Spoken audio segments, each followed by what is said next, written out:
Hello, friends, and welcome back to Stories About Entitled People. The bosses made a big mistake by firing our OP. In the first story, you'll understand why. But before we begin, don't forget to subscribe to our channel if you're new here and turn on notifications so you don't miss a new video every single day. Here we go. It's nice that you want me to make money, guys. A few years ago, I worked in a grocery store as a bagger/delivery guy. I was 16 or 17 at the time, and it was my first job experience.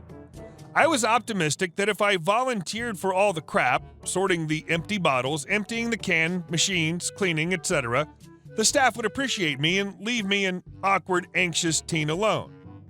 So I did all the crap jobs that left me in the back store, and if need be, they'd call me when a rush came by. I didn't even care about tips. I enjoyed doing my thing by myself and helping out on rush hour. Well, it turned out that my coworkers used the time they now had to bitch on my back. I wasn't there for the huge orders. I wasn't there for the beginning of the rush. I wasn't there for the other things that related to our jobs with the clients. The staff, chief cashiers, heard their version and called me to their desk. I was told almost angrily that I wasn't to go to the back store anymore, except to bring carts full of empty bottles to the back. Nothing more. They said it was unfair to the others that I wasn't there for the start of rush hour. Who the F cares about the start of rush hour? The moment the employee/client ratio counts is at the peak. I said they could just call me earlier and I'd be there, and it was much more useful if I was in the back while the others hung out in the front. No. They were right in their minds, so I let them believe it and followed through with their idiotic policy. It took 2 days with that policy while the other guys who worked similar to me was off for the back store to become a cesspool.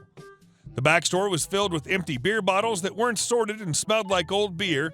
The can machines were sticky as if soda had drooled over it and were more full than in working order. The staff didn't realize why it was happening, but they sure saw what was happening. Meanwhile, I was making a buck, hanging around with the cashiers and getting tips.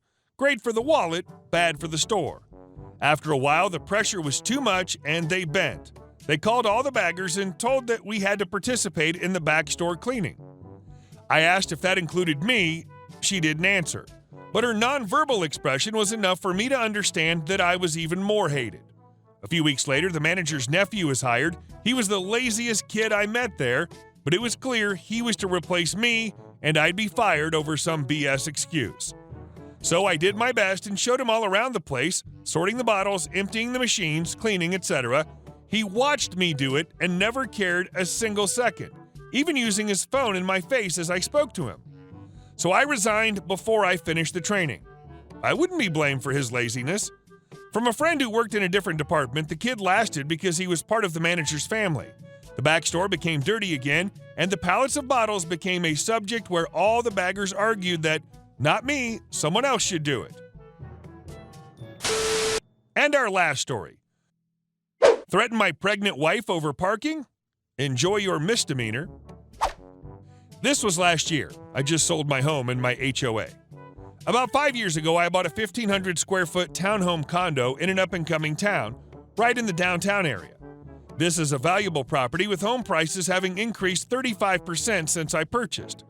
This was a wonderful area in walking distance of everything I loved as a single bachelor. When I moved in, all my neighbors were wonderful. We all got along great except for one person. She belonged to the HOA board but was moving on because you can only serve 8 years. We'll call her Gimpy J. Gimpy J is a 65-plus-year-old widow whose husband died unexpectedly from a heart attack. She doesn't have much to do. She met a man online and moved on, and I was happy for her. Talking to my passive neighbors, I hear bits and pieces of why things are at the HOA because of Gimpy J and another woman who had to move because of age. On the board, the two of them bully residents.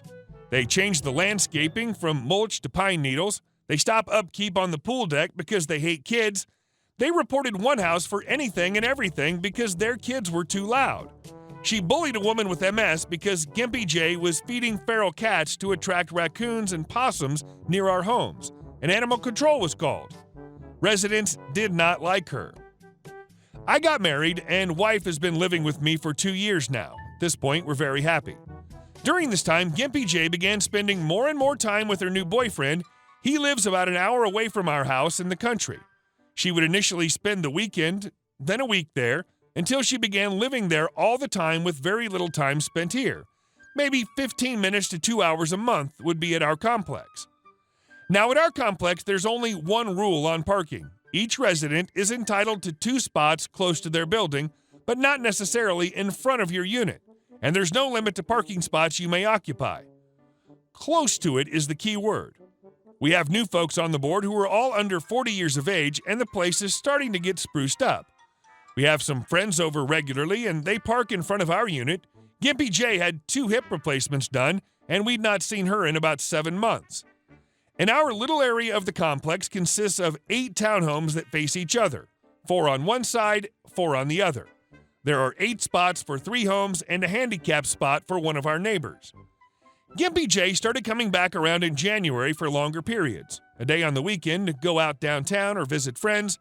She started complaining that we were in her spots. Again, there are no assigned spots. We were willing to move our friends' vehicles for her to another empty spot. That is until she started occupying 2 spots at a time with her vehicle. This behavior continued as she would come in taking 2 spots anytime she was here. The rules in the master deed say no vehicles can take more than 1 spot without written permission from the board of directors or property management group and cannot continue for more than 2 days with permission. This was to account for residents moving in and out.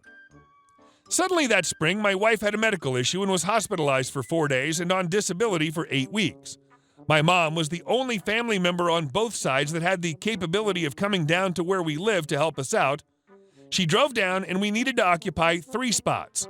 I promptly let our property management company know and the board of directors know what was happening, providing them with my mom's make, model, and plate number, and that she would be here for 6 to 8 weeks, just in case anyone had an issue. Gimpy J's first time home in 6 weeks, we had a car in front of her house, but she had room for her vehicle. She marched over and banged, and I mean it was loud, on the door, demanding we move the car, and tried to open my front door and walk into my home. Yes, she tried to enter my home.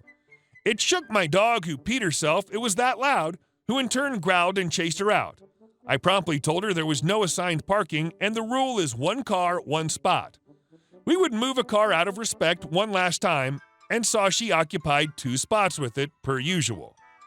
The next time it happened, 2 weeks later, we refused to move our vehicle. We also began taking pictures for our records and communicating with our HOA of Gimpy J's erratic behavior. She continued to arrive, bang on our door, scream at us for having a car parked in her spot. One time, banging on the door, she dented the frame with her keys. A few additional times, when we were not at home, she would come in and park occupying 2 spots. I would take more pictures for my records in case something happened because of her erratic behavior. Finally, it happened. About this time last year, I was at the gym and get a call from my mom and my wife, frantic that someone's going to tow my wife's car. I drive home as fast as I can, and it's Gimpy J's boyfriend's son and his girlfriend, whom we've never met. This jackwagon, who doesn't live here and has no business here, is screaming at us and insulting my pregnant wife and mother. My mother-in-law pays XX dollars a month for these spots. You effers are breaking the rules. I'ma tow that there SUV. All while drinking beer. Now we know he can't do anything except scream and try to intimidate us outside. He calls his mother-in-law, who's not married to his father, about the situation. Gimpy J drives an hour to our complex. When she gets here, she parks her car behind all 3 of ours and gets out, blocking us in. And I'd had enough.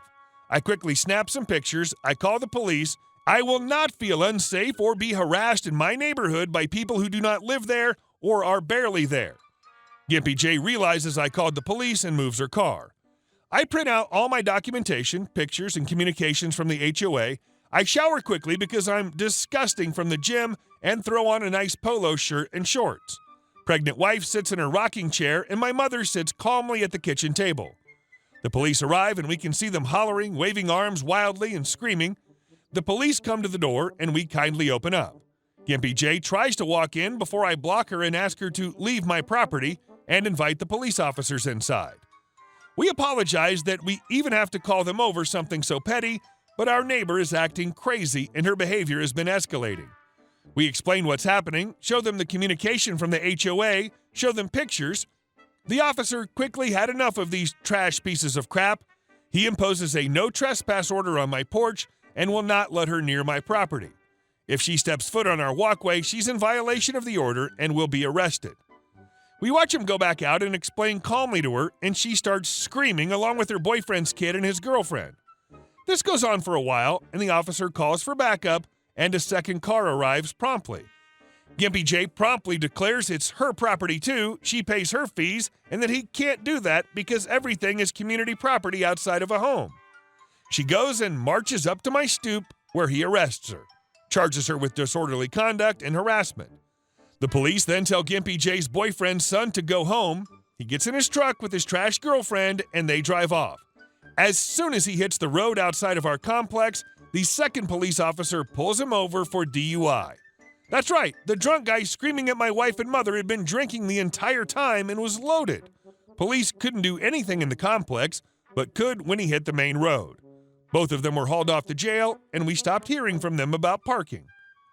2 days later, Gimpy J and her boyfriend show up at the complex, and they park her boyfriend's car in our lot and leave it, parked in just one spot to ensure it's hers.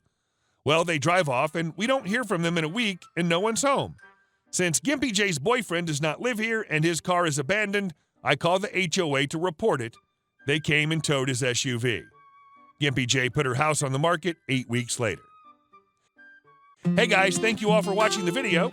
I'll see you in the next one.